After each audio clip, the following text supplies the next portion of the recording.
Wait, where's your wedding ring? My sister-in-law asked that question loud enough for the whole table to hear. My husband smirked. Maybe she finally realized she doesn't deserve one, he said. Laughter rolled across the table like a wave I couldn't stop. I sat there frozen, my fork halfway to my mouth, my face burning. I reached into my purse, ready to explain everything calmly. But before I could speak, someone made an accusation so shocking it silenced the entire room. My name is Olivia Carter. I'm 34 years old. I work as a hospital administrator, the kind of job where you fix everyone's problems and nobody remembers your name. I've been married for 8 years, and in that time, I learned to shrink myself smaller and smaller at every family gathering. I wasn't rich. I wasn't glamorous. I never demanded attention. But I had something they didn't expect. If you've ever sat at a table full of people who underestimated you, you already know this feeling. I learned to stay quiet while they judged me. I learned to smile while they laughed at my expense. If you've ever been dismissed by people who were supposed to love you, stay with me. Tell me in the comments if you've ever had people assume they knew your whole story when they didn't know anything at all. And if you're ready for things to get messy, hit that hype button, because the real story is just getting started. That dinner was supposed to be a simple family gathering. It turned into a trial. And I was the only one on the stand. My mother-in-law leaned forward, her eyes sharp with fake concern. Maybe there are marital problems we don't know about, she said, loud enough for the cousins to hear. My husband didn't defend me. He just looked down at his plate and let the silence answer for him. Someone whispered that I'd sold the ring for cash. Another cousin, Derek, set his glass down hard and said, "Honestly, Olivia, you've always been careless with money." I tried to speak. I tried 3 times. Every time, someone cut me off before I got a full sentence out. The room smelled like burnt garlic and cheap candles, and every laugh felt like a slap. Then my husband's aunt leaned across the table and said the words that changed everything. Wasn't he the last one who had it? I saw it in his jacket pocket 2 weeks ago. The table went still. Forks stopped moving. For the first time that night, every eye turned away from me. After that night, things got worse before they got better. They started leaving me out of family planning, like I wasn't even part of this family anymore. My husband let his relatives blame me for causing drama, as if I was the one who started any of this. One cousin posted a vague comment online about people who lie to cover their mistakes, and everyone knew exactly who she meant. It hurt. I won't pretend it didn't.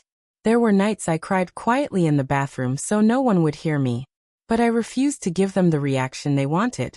While they grew louder and more confident, I grew quieter and sharper. I started noticing things. Small things. A receipt that didn't match the story. A text that contradicted another text. The missing ring wasn't just missing. It was hiding something much bigger. I started watching my husband more closely. I noticed quiet phone calls with his mother that ended the second I walked into the room. What they didn't know was that I had been saving every message for months. Screenshots. Emails. Bank statements. Every little inconsistency, copied and stored somewhere safe. They thought I never paid attention to details. They were wrong. Some of the lies I found had nothing to do with the ring at all. They went deeper than I expected. I didn't say a word. I just kept collecting evidence, quietly, patiently, like building a case no one knew was being built. I had a plan they never saw coming. That's when Rachel came into the picture. She was the cousin everyone treated like an outsider. The one nobody invited to sit at the good end of the table. Rachel had always been kind to me, even when no one else was.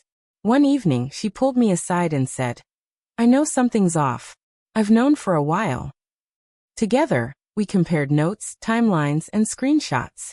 She confirmed suspicions I hadn't even said out loud yet. She told me other relatives had been manipulated too, used as pawns without realizing it.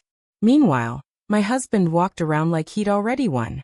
He believed I was too humiliated to ever push back. The family kept celebrating what they thought was my downfall. They had no idea what was coming. The big anniversary party was only weeks away, and I planned to be ready. The night of the anniversary party, the hall was full of laughter, music, and string lights glowing above long dinner tables. My husband raised his glass and made another joke about my missing ring. And the table laughed right on cue. I stood up slowly. The room quieted just enough for me to speak. I have something to share, I said, my voice calm and steady. I pulled out the printed messages, the receipts, and the timeline Rachel and I had built. I explained clearly and without anger that my husband had pawned the wedding ring to cover gambling debts he never told me about. Gasps spread through the room like wildfire. You blamed me for something you did, I said, looking straight at him. His mother tried to interrupt.